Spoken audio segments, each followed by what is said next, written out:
Sejam bem-vindos, mais uma mentoria 1 e 11, preparando atletas para a vida. Eu sou Felipe Freitas, estou muito feliz em poder contribuir com esse conteúdo para vocês. Vamos falar de muito futebol, futebol inteligente, formando atletas com qualidade, que saiba decidir dentro de campo, fazendo com que vocês entendam o futebol e coloquem isso na prática. Vamos ver agora o que nós vamos aprender. Hoje nós vamos falar sobre referências espaciais, muito importante para a tomada de decisão do atleta, para entender os momentos e fases de jogo e para conseguir, de uma maneira coletiva, tomar melhores decisões. Bom, vamos entender o que é referência. A ideia de referência, eu vou usar um exemplo bem simples. Alguém te passa o endereço para você ir na casa dela, você vai falar assim, me dá um ponto de referência? Ela vai falar, pô, é em frente à farmácia, é do lado da padaria. Pois bem, referência nada mais é do que alguma comparação de algum modelo, de alguma estrutura existente, para que você consiga se nortear, se localizar, se posicionar, para que você tenha a noção de como chegar na casa dos amigos. Você vai olhar lá a padaria e vai olhar a farmácia. E a parte espacial é relativa ao espaço, certo? Ao espaço do campo, no nosso caso aqui, a referência espacial. Então, são quais referências dentro dos espaços de campo. Aqui nós temos espaços de campo, certo? Existe já algumas linhas, como a linha lateral, linha de fundo, entre outros, que são pré-determinados por órgãos regulamentadores, como FIFA, CBF, entre outros. Essas referências, elas são reais, então são referências que nós conseguimos ver, elas estão pintadinhas. A trave pode ser uma referência, por exemplo, você sabe lá, você sente a trave. Então são coisas que, se eu falo para você, você está na pequena área e a goleira fala assim para você, marca no primeiro pau, a referência é a primeira trave. O treinador vira para você e fala, vai no bico da grande área que nós vamos fazer aquela jogada ensaiada. Então, o espaço que você tem que ficar é o bico da grande área. Então, essas linhas laterais, linha do meio campo, semicírculo, círculo central, são algumas referências reais que existem no campo. Elas servem como orientações, como eu estava falando agora. Eu vou pedir para uma jogadora ficar na sobra, eu quero que você fique no semicírculo da grande área. Legal, você já sabe onde você fica, então ela serve para você se orientar dentro do campo. E como foi falado, são as marcações oficiais, são marcações que elas não mudam, elas estão lá, existem oficialmente.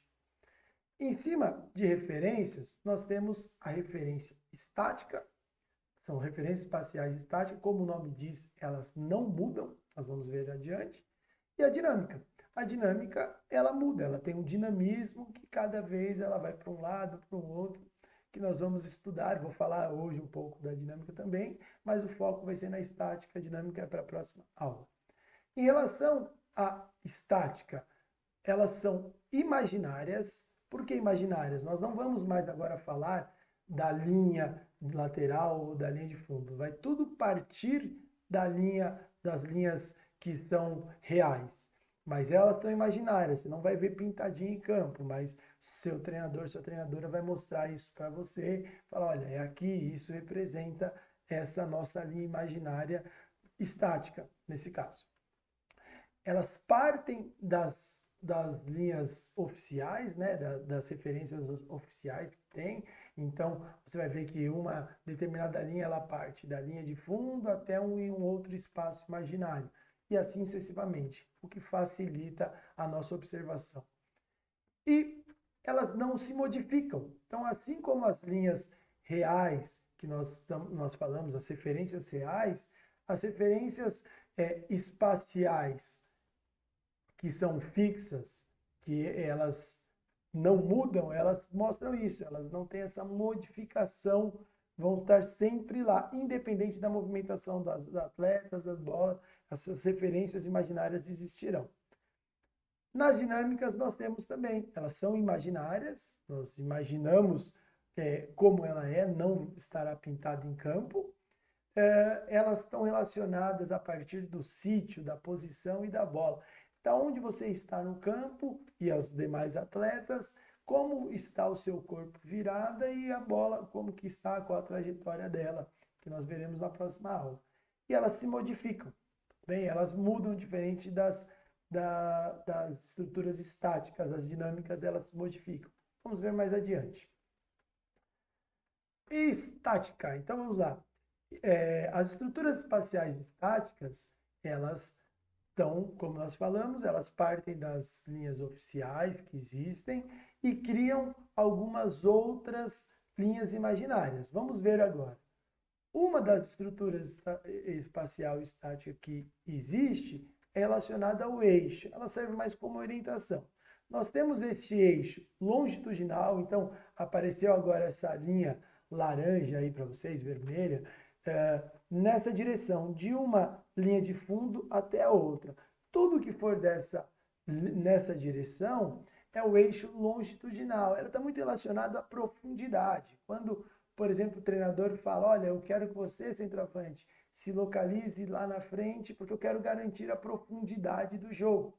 Tudo bem? Então ele está querendo dizer que essa condição de jogo ele tem ter alguém lá para ficar mais profundo, digamos assim. E tem ela transversal. Essa daí, ela te garante a lateralidade. Você já deve ter ouvido seu treinador falando assim, ó, eu quero que você pisa na linha lateral, pise na linha lateral. Ele quer garantir a sua lateralidade do campo, a largura do campo. Tudo bem? Então, esses eixos servem para vocês entenderem mais o direcionamento, tá bom? Corredores. Muito bom. Vamos aqui, corredor lateral direito. Vocês já devem ter ouvido falar, passa pelo corredor, toca no corredor, tem um corredor gigante para atacar. É exatamente isso. Repare que o corredor está relacionado ao eixo longitudinal, que é aquele eixo compridinho lá, de uma linha de fundo até a outra linha de fundo.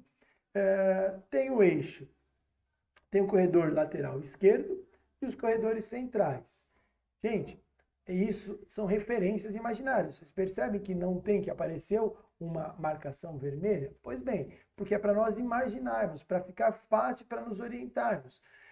Então, o seu treinador fala, olha, eu quero que você pegue a bola do corredor lateral, do corredor direito e que essa bola vai parar no corredor esquerdo. Isso antes de passar do meio campo. Você tem essa referência, tá bom? Existem treinadores que mudam, colocam mais divisões, legal? O importante é você entender esse direcionamento. Temos as partes de setores. Existe esse setor chamado setor defensivo. Existe esse setor que é meio defensivo. Esse setor seria o meio ofensivo e o setor ofensivo. Tem treinadores que vão falar de como linha 1, 2, 3, 4, alguns colocam 5, alguns vão falar bloco baixo, médio e alto, e aí algumas vezes isso se confunde com bloco de ter as atletas próximas marcando. Então, o importante é você entender isso daí como os setores de campo. Terços. Terços, muito parecido com a parte de setores, só que ainda, ao invés de dividir em 4, 5, eles são divididos em 3 partes, como diz terço. Então, eu divido o campo em 3 partes. Essa primeira parte aqui poderia chamar de terço defensivo. Esse daqui pode ser terço médio, terço de meio campo. E essa parte de terço ofensivo. É muito utilizado na área de scout, de estatística.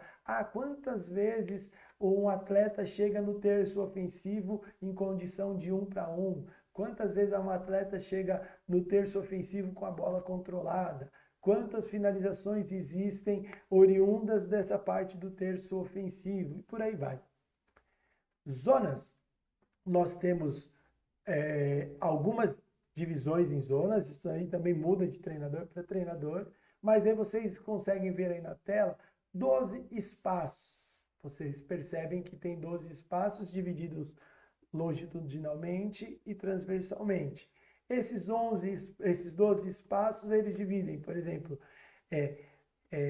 a zona defensiva esquerda, que tem aí um D e um E. É a primeira parte que está do bico da área defensivo.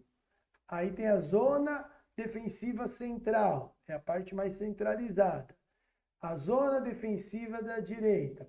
Vocês reparam que elas estão divididas no meio, muito parecido, elas são divididas, né, aqui longitudinalmente, muito parecido com os corredores. O corredor, por exemplo, ele pega bem a linha da pequena área até a outra. Mesma coisa. E se você vê na parte transversalmente, elas são muito similarmente divididas, iguais os setores. Que lembra que o setor defensivo, meio defensivo, então isso daí nada mais é do que a junção dos corredores e setores. Aí eles consideram como zona, serve como referência.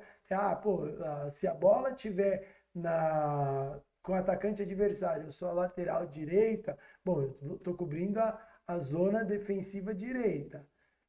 Eu quero que minha extrema baixe lá quando tem a condição de dobra, enfim, serve como referências para vocês. E zonas de riscos. As zonas de risco também, como essa parte de estruturas espaciais estáticas.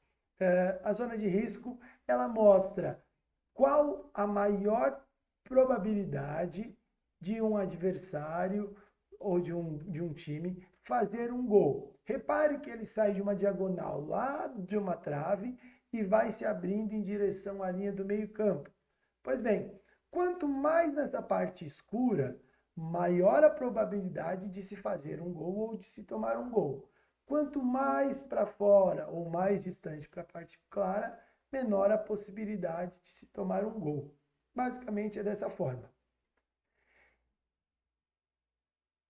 Eu espero que vocês tenham gostado. Nós fechamos essa parte aqui falando de estruturas espaciais, falamos da estática e da dinâmica. A estática foi a que nós demos maior ênfase, a dinâmica vamos falar na próxima aula. E nós veremos isso especificamente dentro de movimentações de atletas mais adiante, tá bom? Agradeço muito a atenção de vocês, agradeço muito o carinho e a participação. Eu espero que eu tenha conseguido ajudar um pouco o seu desenvolvimento, a sua carreira, preparando você para a vida. Forte abraço, conte comigo, até mais.